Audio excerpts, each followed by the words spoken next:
대한민국 출산율 0.7명, 2072년엔 65세 이상 인구 비율 50%, 우리나라의 모든 인구 지표가 OECD 꼴찌를 기록하고 있어. 이젠 일할 사람도 부족해져서 이주 노동자들을 많이 고용할 수밖에 없는 상황이야. 이런 상황에 떠오르는 용어가 있어. 바로 샐러드볼 이론. 일단 이주 노동자 하면 딱 떠오르는 나라가 있지? 미국. 유럽, 아시아, 아프리카 할 거 없이 세계 여러 인종들이 모여 생활하고 있잖아? 그런데 매우 다양한 문화, 언어, 관습이 모이다 보니 이들을 좀 융합해야 할 필요성이 생긴 거야. 그래서 나온 게 용광로를 뜻하는 멜팅팟 개념. 용광로에 들어가면 다 녹아서 형태가 없어지잖아? 그것처럼 각자 고유의 특색을 버리고 강력한 하나의 미국을 만들자는 뜻이야. 미국 내 모든 이민 그룹이 자신들의 고유한 문화를 잊고 지배계급인 백인 문화에 동화되길 바라는 이데올로기지.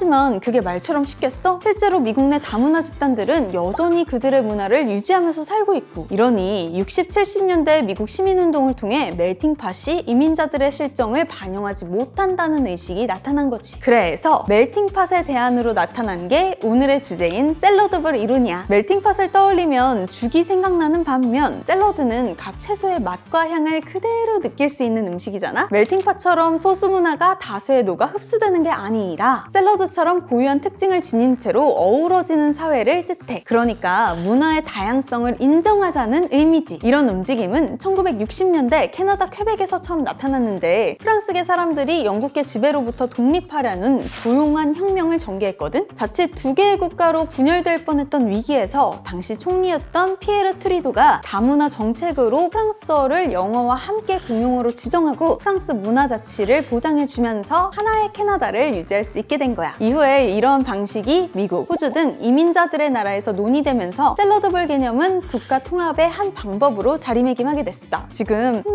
그렇구나, 그치만 우리나라는 단일 민족이라서 상관없잖아 라고 생각했지. 아니, 이게 남의 이야기가 아니야. 국내에 거주하는 외국인 수는 계속 늘어나고 있고 다문화 가정이라는 말도 낯설지가 않잖아? 출산율도 계속 떨어지면서 산업 현장의 구인난도 심각하고, 현실이 이러니 앞으로 우리와 문화가 다른 외국인들의 비율이 높아지는 건 당연하겠지? 그래서 이제 우리도 샐러드볼 개념에 대한 이해가 필요한 거야. 한국에 왔으니까 한국 문화대로 해! 이게 멜팅팟이라면 다양성을 존중하면서 고유의 문화나 관습대로 생활해도 됩니다는 샐러드볼인 거지. 하지만 여기서 그친다면 소수 문화가 더 큰 문화와 어울리지 못하고 고립되는 상황이 발생할 수도 있어. 그래서 한 단계 더 나아가서 서로 인정하고 적극적으로 소통하자는 상호문화주의가 제기되고 있지. 이쯤에서 샐러드볼처럼 문화적 다양성을 통합해 성공한 대표적인 사례를 하나 소개해볼게. 미국의 프로농구팀 시카고 불스를 9년간 6번이나 우승으로 이끈 전설적인 감독 필 잭슨, 혹시 알아? 이 감독이 인정받는 건 유명한 농구 선수인 마이클 조던을 키워서가 아니라 개성이 강한 팀 구성원들의 장점을 살려 완벽한 팀워크를 만들어냈기 때문이야. 앞으로는 국가 간 국경의 의미가 약해지고 다양한 인종, 문화가 어우러져 생활하는 사회가 될 텐데, 다양성의 힘을 최대한 끌어내는 나라가 곧 세계를 이끌지 않을까? 근데 샐러드볼 느낌의 K푸드가 있는데 뭔지 알겠어? 바로 비빔밥! 각 재료의 식감과 맛을 살리면서 전체적으로 잘 조화된 하나의 음식이잖아. 이제부터 샐러드볼 이론 말고 비빔밥 이론이라고 하는 거는 어때?